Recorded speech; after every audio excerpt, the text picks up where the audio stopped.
Mona Lisa Behind the Glass offers visitors to go inside the painting, not only to look at it from outside, but to try to be within the universe of the painting.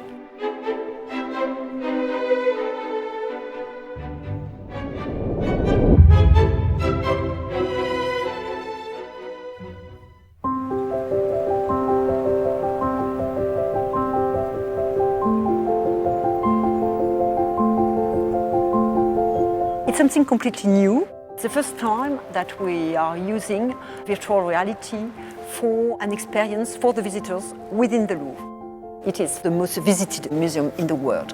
We are welcoming roughly 10 million of visitors, which is of course a lot.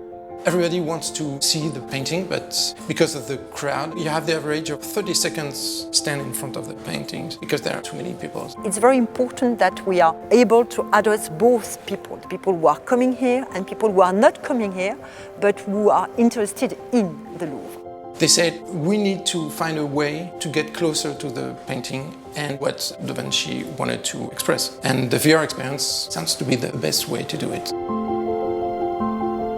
We were really happy to work with HTC and MEC to create this meeting between our curators, experts of Leonardo, and VR experts. It took us a gigantic amount of work to separate the myth from the truth, and we discovered the techniques that were used. We wanted to explain the story behind that painting. The composition and the way Da Vinci did it was a revolution at this, because he created a new way of painting people. Mona Lisa is both a masterwork, but it's also an image that is very easy to understand. She's a woman, but still she's not a movie star, and she's behaving very properly, so it's quite easy to get along with her. Bring Mona Lisa to life was a real challenge because we only know her face.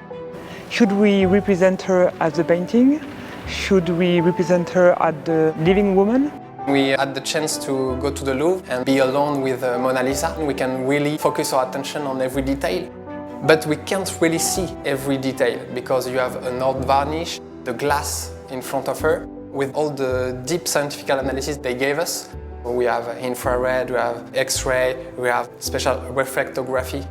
One of the most challenging parts was to model the face because her expression is extremely subtle. We worked with a 3D modeler specialist. We did 1,000 back and forth to find the good expression.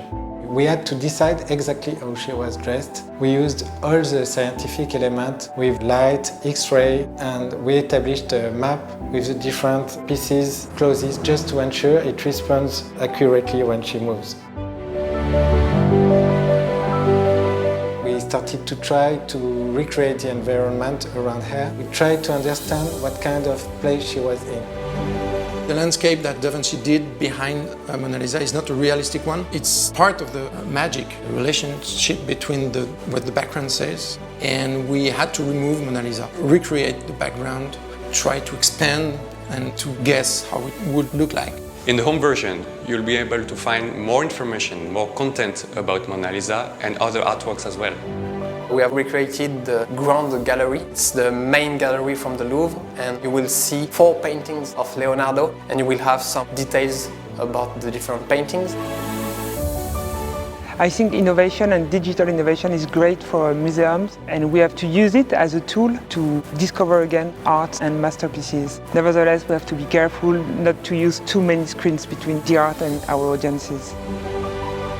The overall experience will enable the visitors to open their eye to the Joconde and to Mona Lisa, and maybe to open their mind also. It's quite difficult to look at the most famous painting of the world. What I am seeing when I'm looking at Mona Lisa, and the VR will help visitors to understand what is behind the curtain.